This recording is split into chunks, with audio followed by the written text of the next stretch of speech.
Upset alert, upset alert, upset alert. VCU over UNC, High Point over Wisconsin. Siena gave Duke a scare in the first half, and but that's what March Madness is all about.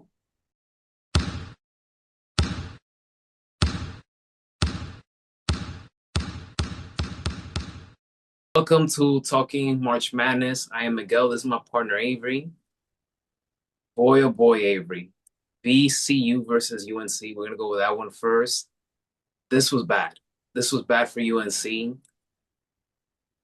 19-point lead went down the drain. They lost this game 82 to 78 in overtime. You know this very well, Avery, that coaches, just like the star player, they get all the credit, but they get all the blame. Hubert Davis, he should not turn on the TV today at all. At all. Take it from there. Yeah, this was probably one of the more it's not like the upset couldn't have happened, but it's a more surprising upset in how it happened.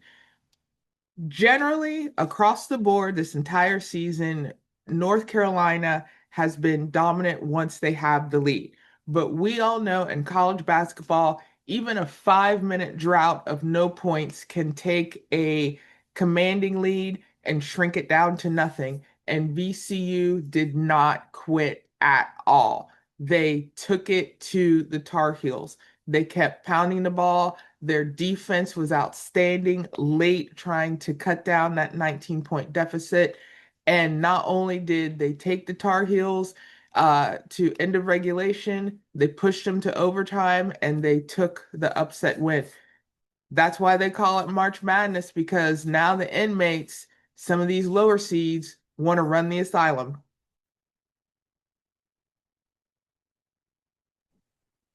Hmm.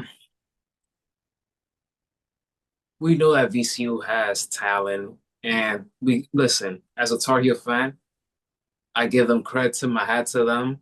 This is not the way I wanted Seth Trimble to end his collegiate career, but that's sports for you. You know, unpredictability happens. But this team just wasn't the same after Caleb Wilson went down. No. They just wasn't. It took the soul out of their body. It just wasn't the same after that. But even without him, I felt like they were still good enough to beat this VCU squad. But overall, it just wasn't the same after he went down. I hope he can come back, but again, given where how the state of basketball is, Avery, he's gonna go straight into the NBA. But if I were him, I would run it back at least one more time and give a strong, because it's a bad way to end, Yeah, your collegiate career that way.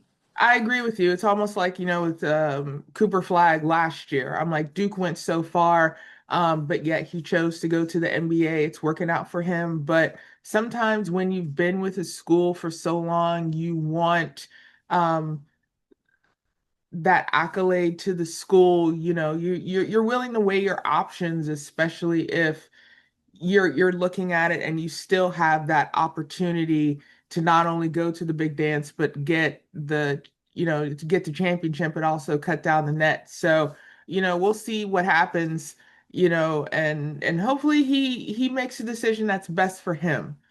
Whether it be, what, I'll go to the NBA, or, I'll, like you said, I'll run it back with the Tar Heels, but we'll see. But yeah, we'll see. This isn't Tar Heel fans don't turn on the TV. Not just the team, just Tar Heel fans don't turn on the TV.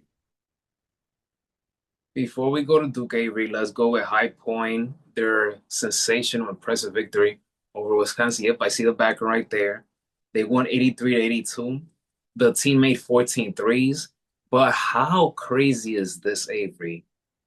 A man named Chase Johnston scoring his first 2 points of the year, and it came on a game-winning basket. I mean, this is unbelievable script right there. That's just Absolutely. unbelievable. This young man should not buy a drink in his home state ever again. The one thing that my colleague and I were talking about when the upset happened when I played basketball in middle and high school, after warm-ups, the first things we did were layups and free throws. And this young man scored his first 2 points of the season on a fast break layup. I've had coaches pound into our heads that a layup, a crucial point of just fundamental basketball, can make all the difference. And not only that, you're on a team that's playing a really great school.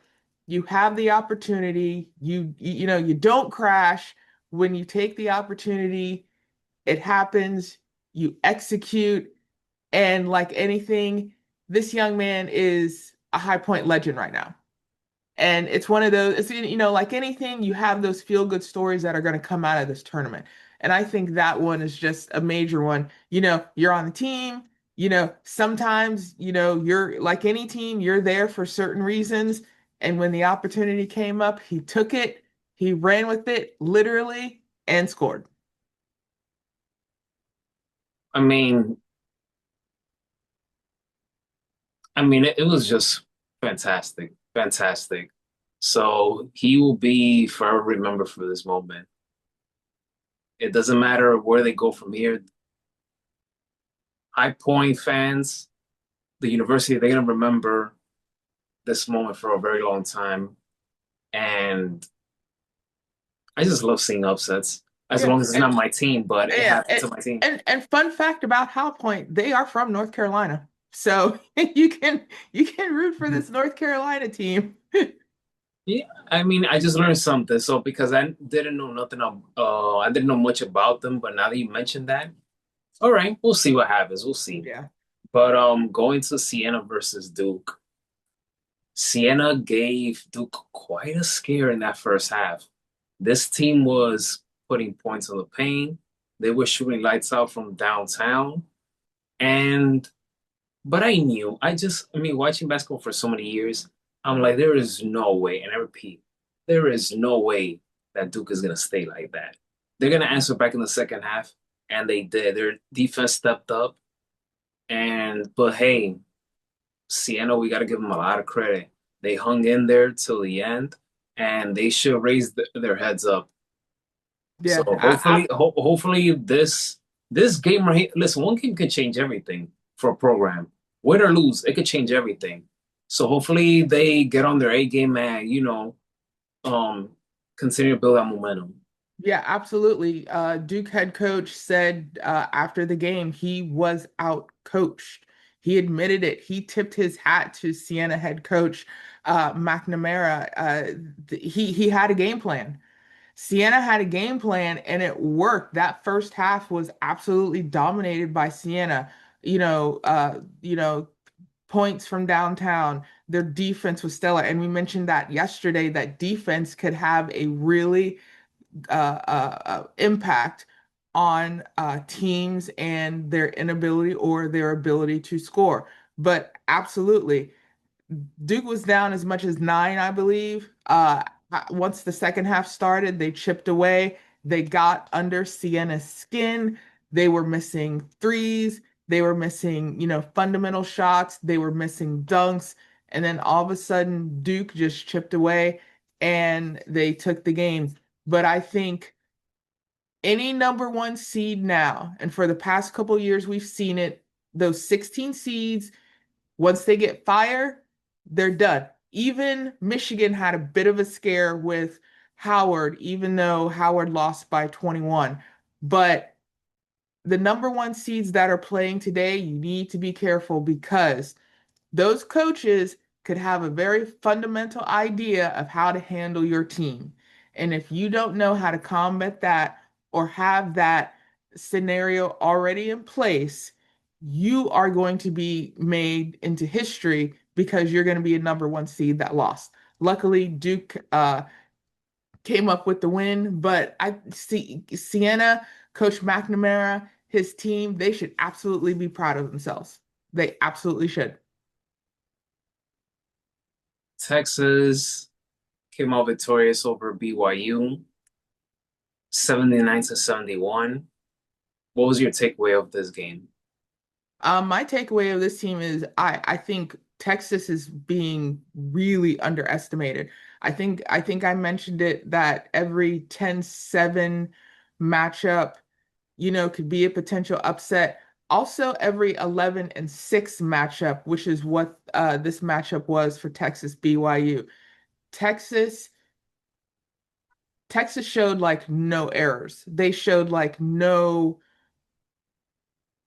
cracks in their system. They basically picked apart BYU almost like how we do our college football time in the fall. It was almost like they were taking what the college football team does, inserted into a basketball scheme, and then just kind of smothered BYU. BYU had multiple opportunities to kind of shut Texas down, and it did not happen. Texas pretty much said, hold my drink. We need to take care of business. And they did. And if you're a team that's going to end up with Texas in your bracket, you need to be very careful because Texas is literally not coming to play.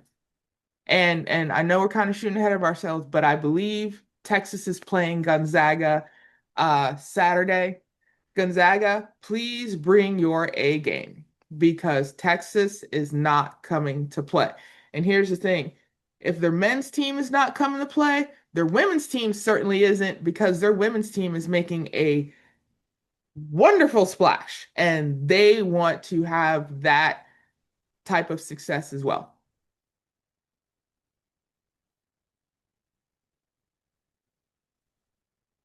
All right, so the other ones are Avery. St. Louis beat Georgia 102 to 77.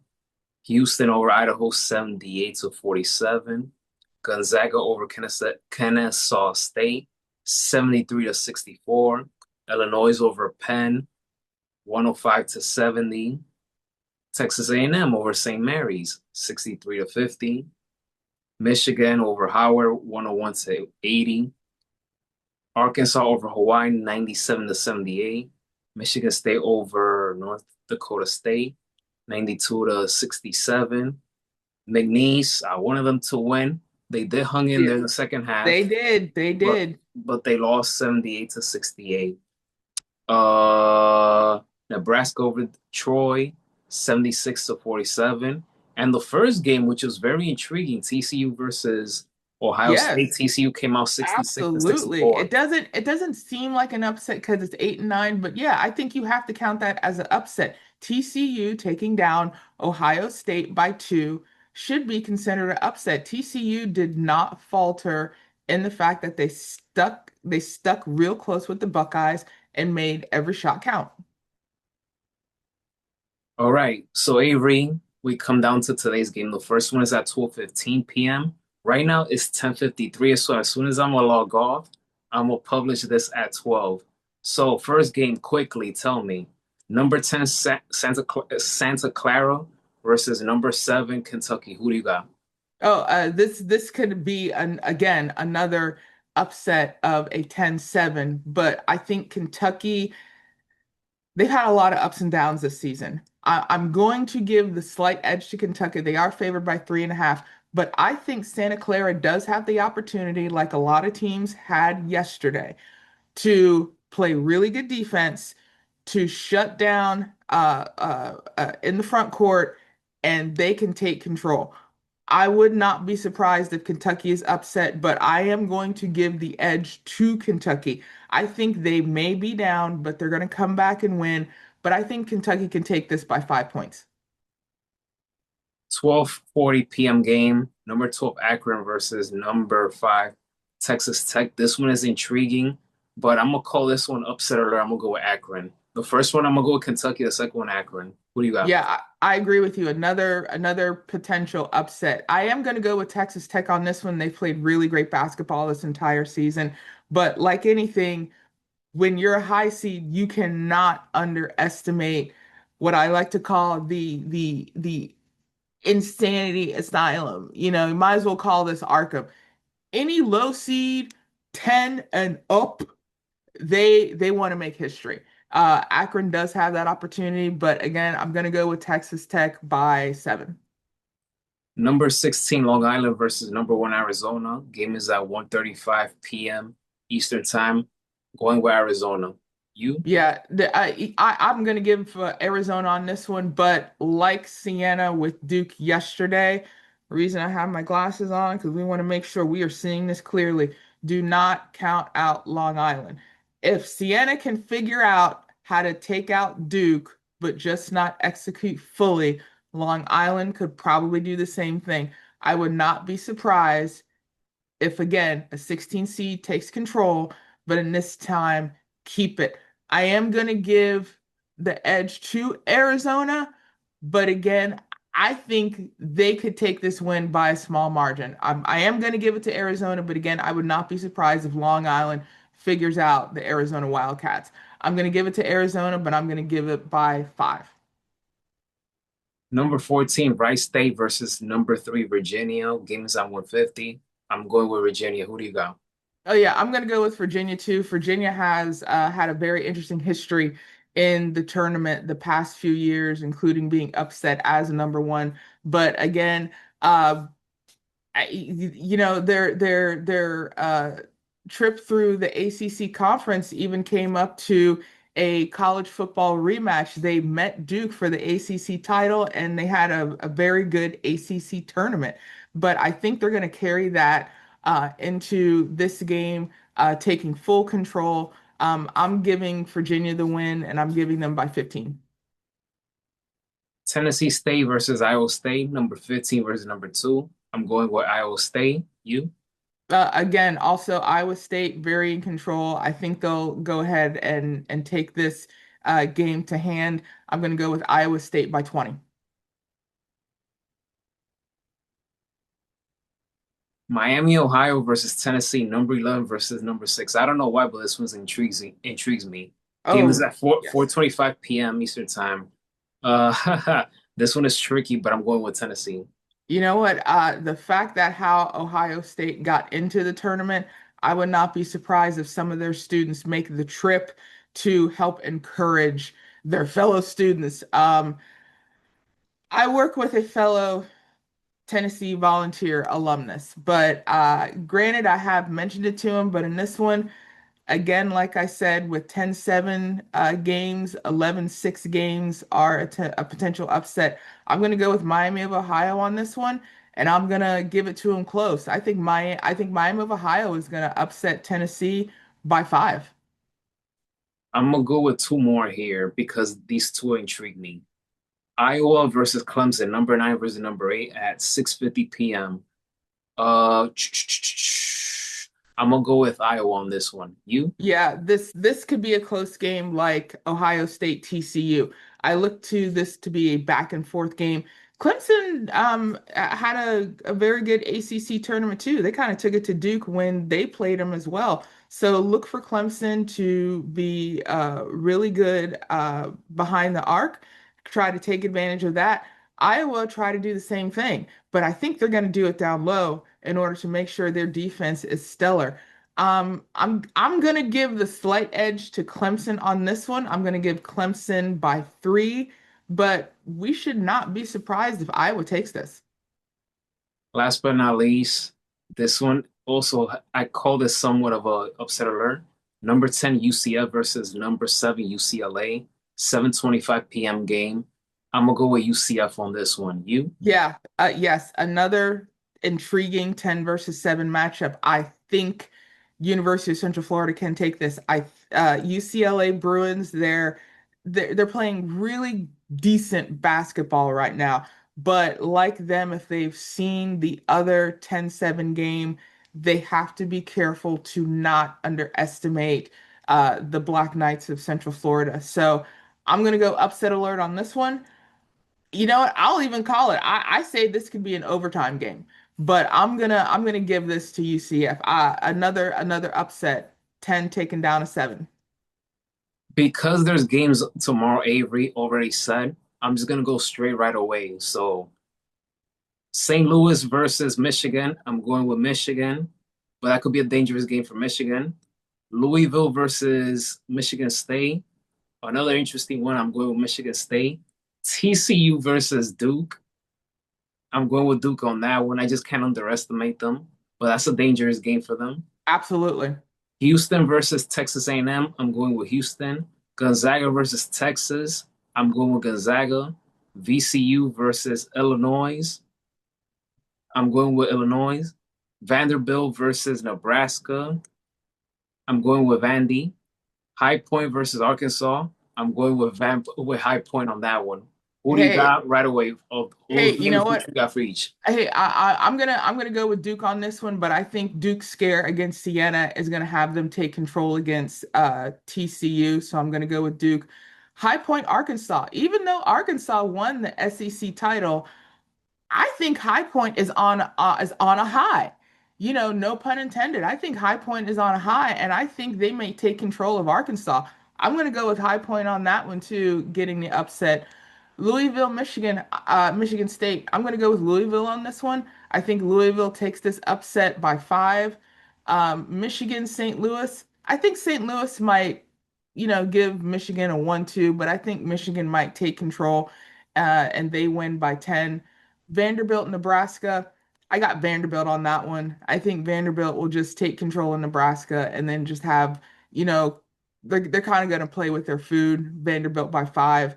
VCU, Illinois. I think VCU is going to try and handle Illinois defensively as possible, but I think Illinois is going to be too much for them in the second half. Illinois by 10. Texas A&M, Houston. I think the Aggies could be working on something. I'm going to treat them like High Point. I think Texas A&M can do an upset for Houston, and I'm going to say that's also going to be an overtime alert on that one for what we have. And lastly, Texas Gonzaga. I mentioned it when Texas beat BYU. I think Texas is also going to take it to Gonzaga. I'm going to go with Texas on that one, but if Gonzaga squeaks out a win, it's going to be because they got behind and had to break down that deficit. But if Texas takes control early, they have that game. And right now, I'm going to give it to Texas by 5.